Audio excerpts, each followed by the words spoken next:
नमस्कार, आवाज समाचार में आपका स्वागत है। मैं हूं मनोज श्रीवास्तव। खबरों की शुरुआत करते हैं इस वक्त की हेडलाइंस के साथ।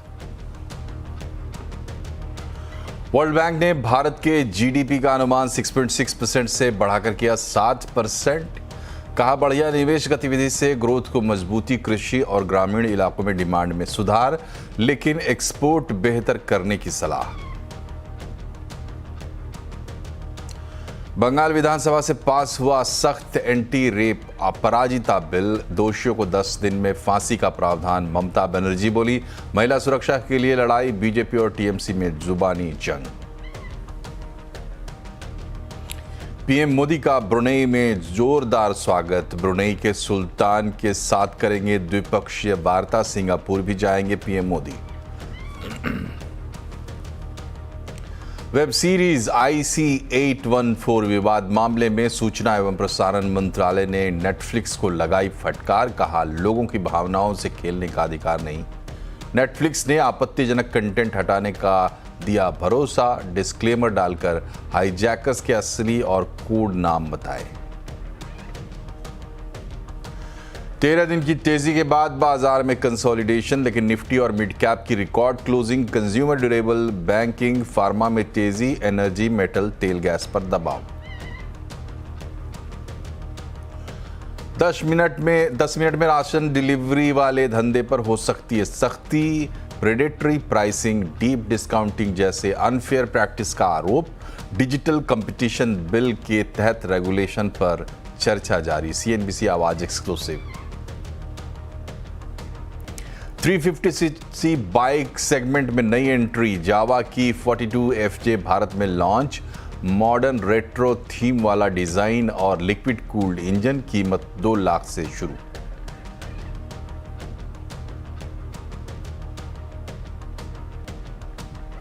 पश्चिम बंगाल में बलात्कार के खिलाफ एक कड़ा कानून अपराजिता बिल विधानसभा से पास हो गया है।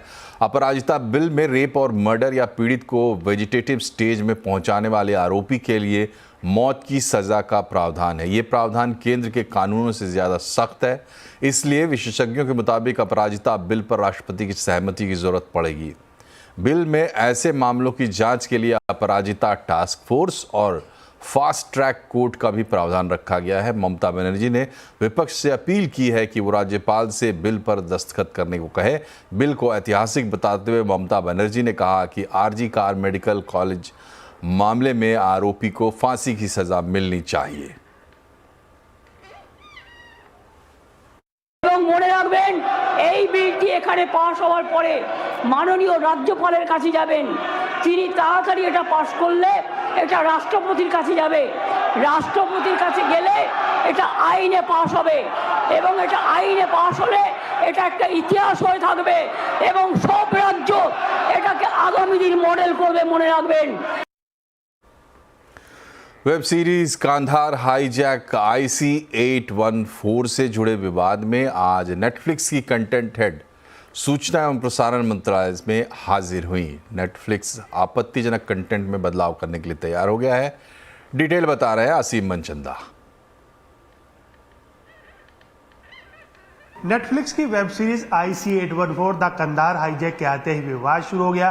इसको लेकर के इसके मेकर्स के ऊपर कई सारे आरोप लगे। सबसे पहले ये कहा गया कि इसके अंदर हाईजैकर्स के असली नाम नहीं दिखाए गए हैं। दूसरा, हाईजैकर्स को इसमें ग्लोरीफाई किया गया है और नेगोशिएटर्स को काफी वीक दिखाया गया है। सूचना प्रसारण मंत्रालय ने इसको लेकर के काफी सारी आपत्ति जताई थी। सूचना प्रसारण मंत्रालय ने नेटफ्लिक्स की चीफ कंटेंट ऑफिसर के साथ मुलाकात भी की और मुलाकात में जो बता रहे हैं कि खासतौर पर उनसे कहा गया कि भारत सरकार कंटेंट और कंटेंट क्रिएटर को सपोर्ट करती है, लेकिन फैक्ट्स को डिस्टोर्ट नहीं किया जा सकता। दूसरा, उनसे कहा कि क्रिएटिविटी और फ्रीडम ऑफ एक्सप्रेशन के नाम पर लोगों के सेंटीमेंट्स को हर्ट नहीं किया जा सकता।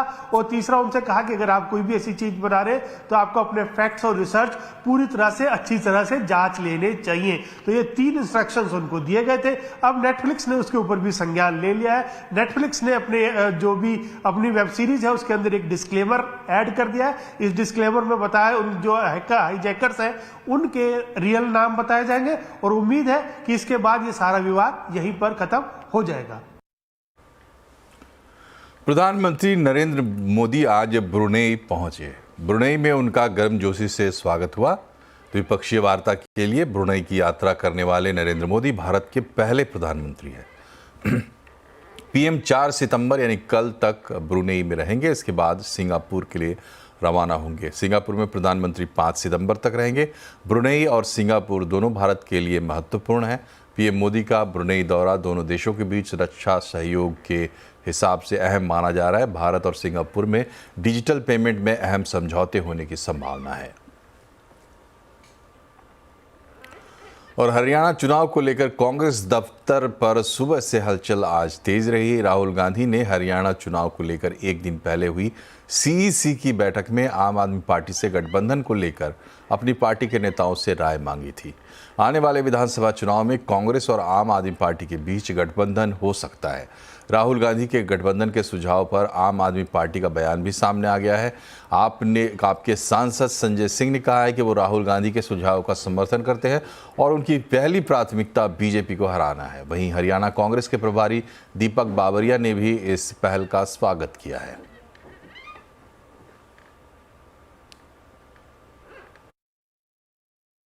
और बाकी की जो 41 सीट्स थी उसका भी जो है जायजा लिया गया, उसका पूरा जो डिस्कशन कर दिया गया और उसमें से जो है फाइनलाइज कर दिया गया। सर 49 सीटों को लेकर के डिस्कशंस किए गए थे सीसी की बैठक में और बाकी 41 सीट्स का आगे चला गया। आम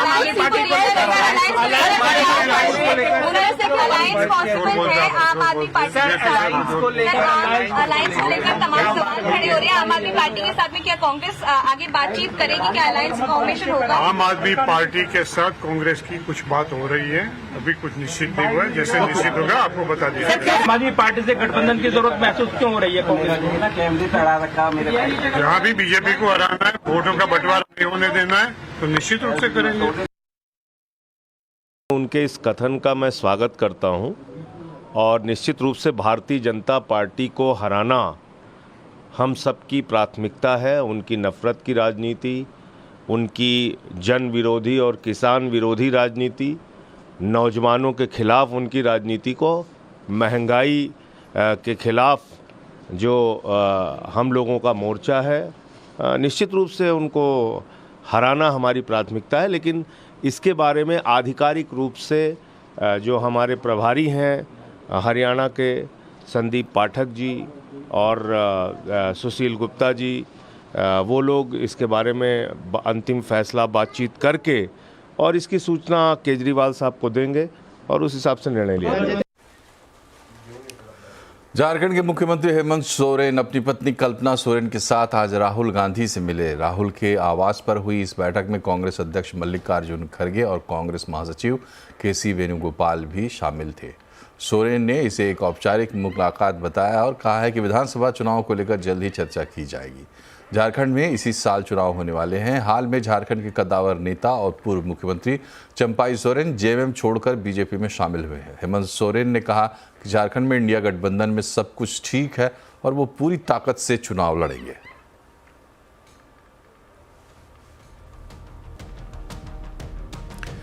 आरएसएस ने जातिगत जनगणना का समर्थन किया है। क्या अब मोदी सरकार पर कास्ट सेंसस करवाने का दबाव बढ़ जाएगा? आखिर आरएसएस ने बीजेपी के सामने ये गुगली क्यों डाली है? आज आवाज अड्डा में इसी पर होगी बड़ी चर्चा शाम 7:57 पर। यूपी में योगी सरकार ने 2,45,000 कर्मचारियों की अगस्त की सैलरी रोक दी है। कार्रवाई उन कर्मचारियों के खिलाफ की गई है जिन्होंने बार बार चेतावनी के बावजूद अपनी संपत्ति का विवरण सरकार के मानव संपदा पोर्टल पर अपलोड नहीं किया। हालांकि आईएएस और पीसीएस को सैलरी मिल गई है क्योंकि उनकी संपत्ति का विवरण पोर्टल पर दर्ज है। उत्तर प्रदेश के मुख्य सचिव मनोज कुमार सिंह ने 31 अगस्त तक हर हाल में मानव संपदा पोर्टल पर कर्मचारियों की चल अचल संपत्ति का पूरा ब्यौरा देने का निर्देश दिया था। प्रदेश में कुल 8,46,640 कर्मचारी हैं, जिनमें से सिर्फ 6,02,075 कर्मचारियों ने अपनी चल अचल संपत्ति का ब्यौरा दिया है। कुछ दिनों तक शांत रहने के बाद मणिपुर में फिर से हिंसा भड़क गई है। नागरिक इलाकों में ड्रोन के इस्तेमाल से विस्फोटक गिराने की घटना सामने आई है। पिछले कुछ दिनों में ये दूसरी ऐसी घटना है। इसके बाद सुरक्षा बलों को हाई अलर्ट पर रखा गया है। संयुक्त अभियान शुरू किया जा चुका है और ऑपरेशन में MKV राइफल, एक सोवियत राइफल और एक AK-47 समेत 50 से ज़्यादा अत्याधुनिक हथियार और विस्फोटक बरामद हुए हैं। मणिपुर के DGP राजीव सिंह ने घटना को गंभीर बताया और विश्वास दिलाया कि जल्द से जल्द इसका समाधान निकाल लिया जाएगा। This is a new thing which has happened and we have already Manipur police ने पहले ही ट्वीट किया हुआ है, so it has been escalated and we are taking it very seriously. We have spoken to everybody from here to Delhi और वहाँ दिल्ली में भी NSG से भी हम लोगों ने बात किया है, DG NSG से बात किया है, उनकी टीम से बात किया है, प्लस और भी एक्सपर्ट्स आ रहे हैं। हम लोगों ने कमेटी भी एक बनाई है कि ये ड्रोन के बारे में पूरा ये पढ़ने के लिए एंड जल्दी से जल्दी हम लोग कुछ इसका उपाय ढूंढेंगे। वहाँ पर हमारे पास कुछ है काउंटर के लिए, that also we are trying to deploy. और प्लस जो हिल के एरियाज हैं जो जहाँ पर अटैक हुए हैं 3-4 जगह पे, उन सभी पे हम लोग के ऑपरेशन चल रहे हैं। 13 दिन की तेजी के बाद बाजार कंसोलिडेशन के मूड में रहा। निफ्टी लगातार 14वें दिन बढ़त पर बंद हुआ है। निफ्टी ने 1 पॉइंट बढ़कर 25,280 के ऊपर पहुंचकर रिकॉर्ड क्लोजिंग की है। वहीं सेंसेक्स 4 पॉइंट बढ़कर 82,555 पर बंद हुआ। मिड कैप इंडेक्स की रिकॉर्ड क्लोजिंग हुई। कंज्यूमर ड्यूरेबल शेयरों में खरीदारी रही। बैंकिंग, फार्मा इंडेक्स बढ़त पर बंद हुए। एनर्जी, मेटल, तेल गैस शेयरों पर दबाव देखने को मिला। और बाजार में घरेलू लिक्विडिटी काफ़ी और FIIs भी निवेश बढ़ा रहे हैं, ये कहना है मार्केट एक्सपर्ट सुदीप बंदोपाध्याय का। CNBC आवाज के साथ बातचीत में सुदीप बंदोपाध्याय ने पावर से लेकर ऑटो सेक्टर में निवेश की सलाह दी है। यहाँ पे बहुत सारे ऐसे सेक्टर्स हैं जहाँ पे अभी भी हम लोगों को लगता है कि अच्छे अपॉर्चुनिटीज है। पावर एक ऐसा सेक्टर है जहाँ पे हम लोग एक multi year bull run expect कर रहे हैं। तो पावर सेक्टर के दिग्गज कंपनीज में फाइनेंशियल्स और पावर एंसिलियरी कंपनीज में ध्यान दिया जा सकता है। इसके अलावा जो दिग्गज IT कंपनीज है जहां पे दबाव था क्योंकि US में रिसेशन का एक्सपेक्टेशन था, वहां पे अभी मोमेंटम वापस आ रहा है, तो दिग्गज IT कंपनीज में ध्यान दिया जा सकता है। कुछ FMCG कंपनीज हैं जहां पे रूरल प्रेजेंस सिग्निफिकेंट है, तो rural recovery second half of the financial year expect कर रहे हैं। मॉनसून ठीक ठाक है, फेस्टिव सीजन आ रहा है, तो यहाँ पे भी थोड़ा ध्यान जरूर दिया जा सकता है। इसके अलावा कंस्ट्रक्शन इंफ्रास्ट्रक्चर रिलेटेड थीम से जो जुड़े हुए कंपनीज हैं वहां पे स्टॉक पिकिंग का अपॉर्चुनिटी अभी भी है। फ्यूल में 20% इथेनॉल की ब्लेंडिंग का लक्ष्य पूरा होता दिख रहा है। इथेनॉल के ज़्यादा से ज़्यादा इस्तेमाल पर सरकार का भी फोकस है। इसी के मद्देनज़र CNBC आवाज़ ने इथेनॉल प्रोडक्शन से जुड़ी दिग्गज कंपनी प्राज इंडस्ट्रीज़ के MD और CEO शिशिर जोशीपुरा से एक्सक्लूसिव बातचीत की।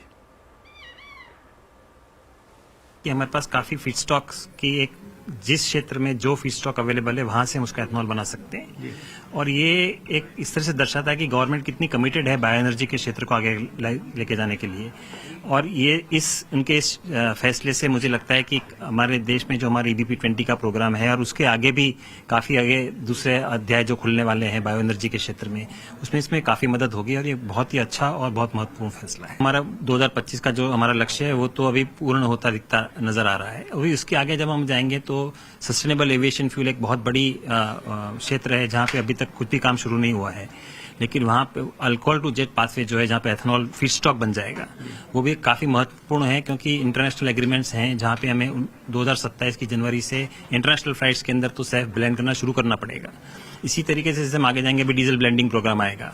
EBP 20 को जब हम E100 पे लेके जाएंगे तो वहाँ पे भी उसके लिए हमें फ्लेक्स फ्यूल व्हीकल्स का बनना शुरू हो जाएंगे। तो जिस तरह से ये इसका यूज की पॉपुलेशन बढ़ती चली जाएगी, इस तरह से इसका वॉल्यूम कंजम्पशन भी बढ़ता चला जाएगा। और इसके हिसाब से मुझे ऐसा लगता है कि अभी जो हम जो देख रहे हैं वो सिर्फ शुरुआत है। ब्लिंकिट, जोमेटो और बिग बास्केट जैसी क्विक कॉमर्स कंपनियों को रेगुलेट करने पर सरकार विचार कर रही है। सरकार क्या प्रावधान ला सकती है, डिटेल बता रहे हैं आलोक प्रियदर्शी। बिल्कुल, देखिए क्विक कॉमर्स कंपनियां जिस तरह से एग्रेसिव मार्केटिंग स्ट्रेटजी अपना रही है उससे कहीं ना कहीं जो लोकल किराना स्टोर्स हैं उनके अस्तित्व को संकट पैदा हो गया है। लिहाजा इस पूरे मुद्दे पर सरकार बेहद गंभीर नजर आ रही है। दरअसल डिजिटल कंपटीशन बिल के ऊपर जो इंटर मिनिस्ट्रियल चर्चा चल रही है उसमें इस मुद्दे पर विचार चल रहा है और कोशिश की जा रही है कि जो लोकल किराना स्टोर्स हैं उनको लेवल प्लेइंग फील्ड मुहैया कराया जाए और साथ ही साथ क्विक ई कॉमर्स कंपनियों को रेगुलेट करने की कोशिश की जाए। दरअसल क्विक कॉमर्स कंपनियों पर आरोप लग रहे हैं कि वो डीप डिस्काउंटिंग, प्रेडेटरी प्राइसेस जैसे जो अनफेयर ट्रेड प्रैक्टिसेस हैं वो अपना रही हैं और कहीं ना कहीं बड़े मार्जिन पर वो काम कर रही हैं, जिसकी वजह से लोकल किराना स्टोर्स चलाने वाले कारोबारियों के ऊपर एक तरह से रोजी रोटी का संकट पैदा हो गया है। तो जो हमें सूत्रों से जानकारी मिल रही है कि जो डिजिटल कॉम्पिटिशन बिल अभी विचार चल रहा है उसमें कई सारे मंत्रालय चर्चा कर रहे हैं और जो मिनिस्ट्री ऑफ कंज्यूमर अफेयर्स की तरफ से प्रपोजल आया है उस पर जो कॉर्पोरेट अफेयर्स मिनिस्ट्री है वो इस पर विचार कर रही है और कोशिश की जा रही है कि जब विंटर सेशन में ये जो डिजिटल कंपटीशन बिल आए तो उसमें इन तमाम मुद्दों को एड्रेस किया जाए और खासतौर से जो क्विक कॉमर्स कंपनियां हैं जिनके ऊपर इस तरह के आरोप लग रहे हैं और अनफेयर ट्रेड प्रैक्टिसेस के आरोप लग रहे हैं उसको एड्रेस करने की कोशिश की जाए। और यहाँ एक छोटा सा ब्रेक, तुरंत हाजिर होते हैं, बने रहिए हमारे साथ।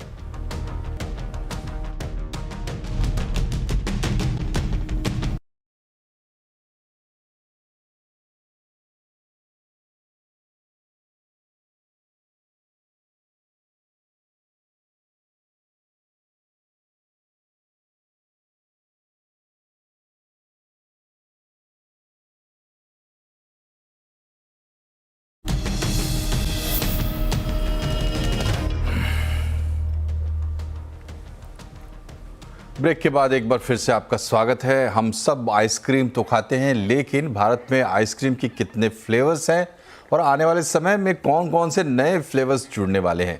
गांधीनगर में चल रहे इंडियन आइसक्रीम एक्सपो में इस सवाल का जवाब जानने की कोशिश की हमारे संवाददाता केतन जोशी ने। भारत में अभी कितने प्रकार की आइसक्रीम मिल रही है और आगे हम क्या क्या नया देख सकते हैं? पूरे विश्व में भारत शायद नंबर 1 पे होगा, जहां लगभग 1000 तरह के फ्लेवर्स अलग अलग राज्यों में, अलग अलग शहरों में, अलग अलग रीजन्स में खाए जाते हैं। इसमें हम आइसक्रीम के अंदर सबसे अच्छी बात यह है कि ये अडेप्ट बहुत जल्दी कर लेती है फ्लेवर्स को। आप जितने नट्स हों, जितनी बेरीज हों, जितने फ्रूट्स हों, जितनी तरह की भी आपके एक्सोटिक फ्लेवर्स हों, जितने भी तरह के आपके बाहर के फ्लेवर्स हों, आप उनके साथ आइसक्रीम बना सकते हैं। तो लगभग मैं ये कन्विक्शन से कह सकता हूँ कि भारत के अंदर 1000 से ज्यादा फ्लेवर्स आज मार्केट में अवेलेबल हैं। कितने और बढ़ सकते हैं? ये आने वाले 3 से 5 सालों में डबल होंगे, क्योंकि पब्लिक की डिमांड बहुत बढ़ रही है आइसक्रीम की ओर। आइसक्रीम पे लोगों का ट्रस्ट बहुत बढ़ गया है। कस्टमर अब बहुत एक प्रीमियम पैकेजिंग चाहता है, ताकि जब वो आइसक्रीम खा रहा है तो बिल्कुल प्रीमियम चॉकलेट से भी बेहतर उसमें पैकेजिंग चलनी शुरू हो रही है। हम लोग देख पा रहे हैं प्रीमियम सेगमेंट की पैकेजिंग ऑलमोस्ट 100% ग्रो कर रही है हर साल। पिछले साल से इस साल दुगना हो गया है और हम उम्मीद कर रहे हैं कि आने वाले 3 साल के अंदर ये कम से कम नहीं तो ये 3 to 5 टाइम्स जाने वाली है। शहरों में ट्रैफिक की मार को देखते हुए एयर टैक्सी सर्विस एक सुनहरा सपना लगता है, लेकिन भारत में इस पर काम भी शुरू हो चुका है। सरकार ने इसके लिए रेगुलेशन बनाने पर काम करना शुरू कर दिया है। डीजीसीए ने इसके लिए 6 वर्किंग ग्रुप्स बनाए हैं। एयर टैक्सी आपके घर के पास एक निर्धारित जगह से आपको पिक करेगी और आपके डेस्टिनेशन के पास बने पोर्ट पर ड्रॉप करेगी। इस कॉन्सेप्ट पर काम करने के लिए सिविल एविएशन रेगुलेटर डीजीसीए ने एक्सपर्ट्स और इंडस्ट्री के साथ मिलकर 6 वर्किंग ग्रुप बनाए हैं। ये ग्रुप दुनिया भर में ईवीटोल या electric vertical take off and landing को लेकर रेगुलेशन का अध्ययन कर रहे हैं।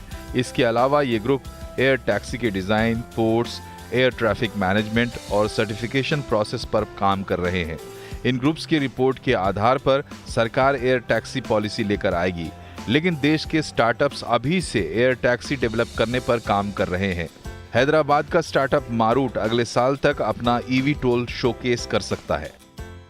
इंडिया में अभी तक क्या है कि एक पॉलिसी नहीं है और सेकंड क्या है कि उसको सर्टिफिकेशन प्रोसेस नहीं है, लाइक जैसा टाइप सर्टिफिकेशन बोलते हैं। तीसरा क्या है कि जो भी ईवीटोल के लिए जो भी ट्रेनिंग है, जो चलाने के लिए या उसको ऑपरेशन करने के लिए, उसके लिए भी existing training capacity building training centres भी बननी चाहिए। तो अभी नया ministry of civil aviation focus इसी पे पहले ये कर रहे हैं कि एक पॉलिसी लाने के लिए देख रहे हैं। इसके लिए एक वर्किंग ग्रुप जैसा इंडस्ट्री और मिनिस्ट्री ऑफ सिविल एविएशन और डीजी से सबको मिलकर एक इंडस्ट्री ग्रुप बना के एक ड्राफ्ट पॉलिसी बना रहे हैं। वो पॉलिसी आगे लेकर आने के लिए देख रहे हैं। इसी 2024 में ही ई-विटॉल का पॉलिसी रिलीज करने के लिए देख रहे हैं। आईटी चेन्नई से सपोर्टेड ई प्लेन अगले साल मार्च तक ईवीटोल प्रोटोटाइप लाना चाहता है। देश की सबसे बड़ी एयरलाइन इंडिगो 2026 तक एयर टैक्सी का ऑपरेशन शुरू करना चाहती है। ईवीटोल यानी कि एयर टैक्सी फिलहाल एक कॉन्सेप्ट ही है, लेकिन जिस तेजी से इस पर काम हो रहा है वो दिन दूर नहीं जब ये एक रियलिटी बन जाएगा। सरकार इसके पायलट प्रोजेक्ट से पहले ही इसका रेगुलेशन तैयार करके रख लेना चाहती है ताकि भारत उन चंद देशों में हो सके जहां सबसे पहले एयर टैक्सी को मंजूरी मिले। रोहन सिंह, दिल्ली। फाड़ा यानी federation of automobile dealers association ने कार खरीदते वक्त ग्राहकों के अनुभवों के लिए एक सर्वे किया है। ओवरऑल कस्टमर एक्सपीरियंस कौन सी कंपनी अच्छी है? संवाददाता रोहन सिंह ने फाड़ा के प्रेसिडेंट मनीष राज सिंघानिया से बात की। आज हमने जब कुछ महीने पहले फ्रॉस्ट एंड सुलिवन जो वर्ल्ड की लीडिंग कंपनीज में आती हैं उनके साथ टाई अप करके 8,800 से ज्यादा कस्टमर को टायर 1, टायर 2, टायर 3 सिटीज में अप्रोच करके 96 से ज्यादा कैटेगरी में उनसे रेटिंग पाके समझने की कोशिश की है कि आज भारतीय ग्राहक चाहता क्या है, एक प्रोडक्ट में क्या चाहता है, एक सर्विस के मायने से क्या चाहता है, सेल्स के मायने से क्या चाहता है, और उसे समझ के आज ये रिपोर्ट बाहर आई है। आपने एक रैंकिंग तो कर दी है कंपनियों की, लेकिन जो कस्टमर्स की चाहत है कि वो आखिरकार किस तरह के एक्सपीरियंस में सुधार चाहते हैं, कौन से एरियाज में बेहतरी हो सकती है, इसमें क्या पाया गया? देखिए, मैं पूरी उम्मीद करता हूं कि ये रिपोर्ट जो है काफी डिटेल्ड है। हर ओईएम को इसमें इंटरेस्ट आना चाहिए, उसे परचेज करनी चाहिए रिपोर्ट, क्योंकि अगर कंपनीज चाहती हैं कि उनके ग्राहक का एक्सपीरियंस बाकी कंपनियों से बेहतर हो और वो कहाँ उनके सर्विसेज में कहाँ कमी है वो ये रिपोर्ट को बताएगी। तो जो ओईएम इंटरेस्टेड रहेंगे, जिनको अपने शायद ग्राहकों की चिंता है, तो वो डेफिनेटली इस रिपोर्ट को परचेज करेंगे, मुझे उम्मीद है।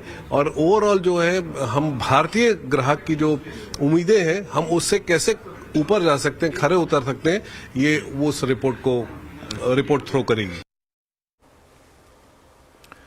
जावा मोटरसाइकिल ने क्लासिक सेगमेंट में जावा 42FJ को भारत में लॉन्च कर दिया है। जावा 42 फैमिली में ये तीसरी बाइक है, मगर लुक के मामले में जावा की नई बाइक थोड़ी अलग है, ज़्यादा स्टाइलिश है।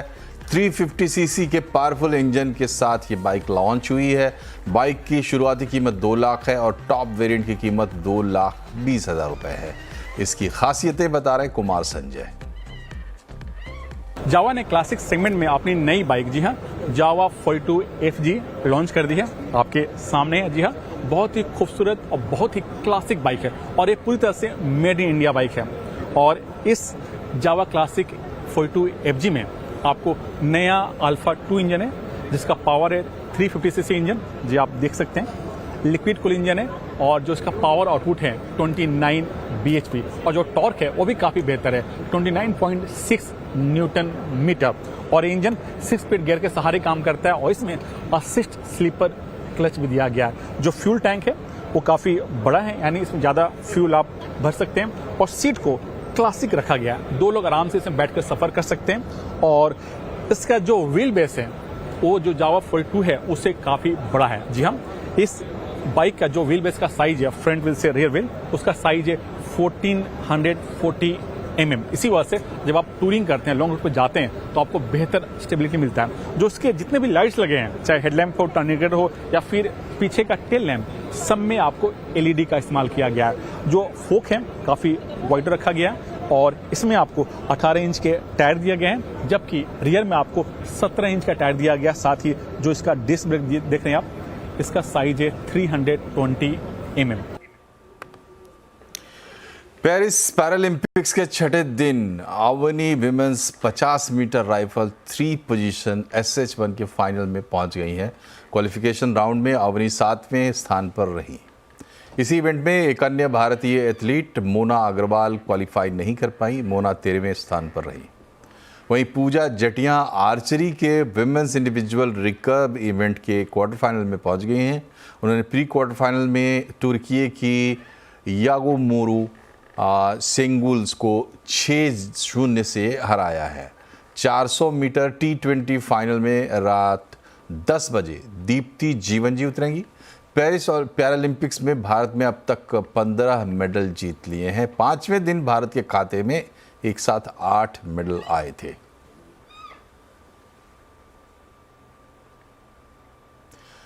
पेरिस पैरालंपिक्स में अच्छा प्रदर्शन करने वाले भारतीय खिलाड़ियों को रिलायंस फाउंडेशन की चेयरपर्सन नीता अंबानी ने बधाई दी है।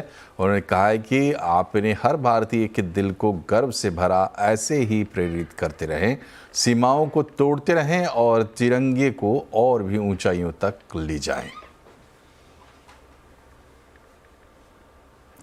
और इसी के साथ बुलेटिन में फिलहाल इतना ही, लेकिन खबरों पर लगातार अपडेट रहिए, जुड़े रहिए CNBC आवाज़ से हमारे सोशल मीडिया हैंडल्स के जरिए।